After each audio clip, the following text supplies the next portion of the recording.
Press conference کر رہے ہیں کہ 11 یوسیوں کے ضمنی انتخاب کو فوری طور پر اس کا اعلان کیا جائے اور اسی طرح سے جو سیٹیں اب ٹیک اپ کی ہوئی ہیں الیکشن کمیشن آف پاکستان میں اب اس کا ایک ایک کر کے اعلان ہونا چاہیے، فوری طور پر اس کو سیٹل ہونا چاہیے۔ اب تقریباً 25 یونین کمیٹیاں ایسی ہیں جن کے معاملات الیکشن کمیشن میں ہیں۔ جب یہ دھاندلی اس طرح سے کی جا رہی تھی کہ نتیجے تبدیل کیے جا رہے تھے اور اس پر ہم نے اپنا احتجاج کیا، تو ہم نے الیکشن کمیشن کا شکریہ بھی ادا کیا کہ اس نے 6 یونین کمیٹیوں کو فوری طور پر ٹیک اپ کیا تھا اور ہم توقع کر رہے تھے کہ اس پر تیز رفتاری کے ساتھ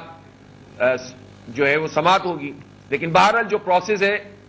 ہم اس سے اختلاف نہیں کرتے کہ آپ سب کو موقع فراہم کریں، پریزائڈنگ افسر کو بھی موقع فراہم کریں، ریٹرننگ افسر کو بھی کریں، حکومت کو بھی کریں اور نمائندوں کو بھی کریں۔ لیکن اب جب سب چیزیں ان کے پاس آ گئی ہیں تو مجھے اب توقع ہے کہ 22 فروری آخری تاریخ ہونی چاہیے، مزید کوئی تاریخ نہیں ملنی چاہیے، اور کم از کم ان 6 یوسیوں کا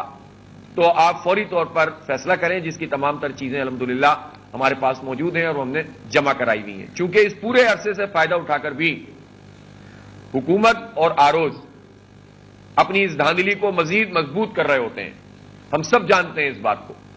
کہ یہاں پر کیا کیا ہوتا ہے۔ جب 7,500 ووٹ والے کو ہرایا جائے اور 1,400 ووٹ والے کو جتوایا جائے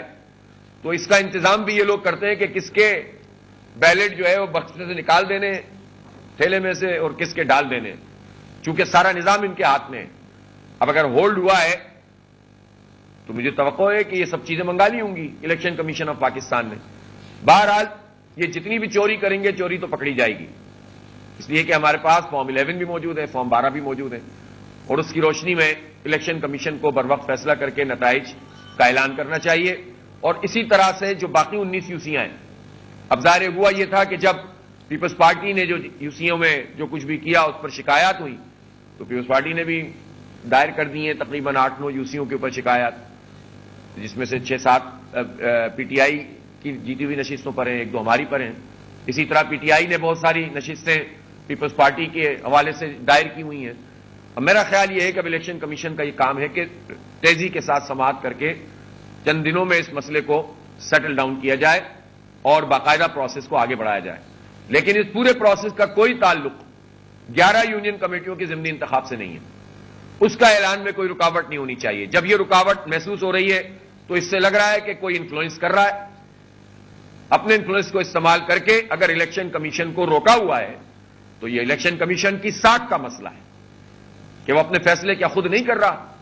اس کو اپنے فیصلے خود کرنے چاہیے، کسی کے دباؤ میں نہیں آنا چاہیے اور ہر دباؤ کو مسترد کرنا چاہیے، ورنہ پھر وہ آزاد الیکشن کمیشن نہیں ہو سکتا۔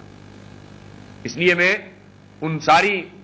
قوتوں سے جن کے پاس کوئی نہ کوئی اقتدار موجود ہے کسی بھی طرح کا،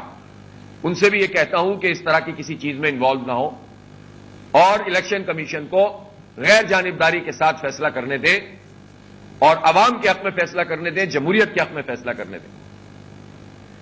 اپنی مرضی کے نتائج بنانے کے لیے کوئی پریشان نہ ہو۔ بہت آپ نے کوشش کی اور آپ کی ان ساری کوششوں میں آپ نے بہت کچھ حاصل بھی کر لیا۔ حلقہ بندیوں کے ذریعے سے 1 اور 3 اور 1 اور 4 کے ریشو سے تو سیٹیں مل گئی ہیں پیپلز پارٹی کو، جس کو دلانی تھی دلا دی۔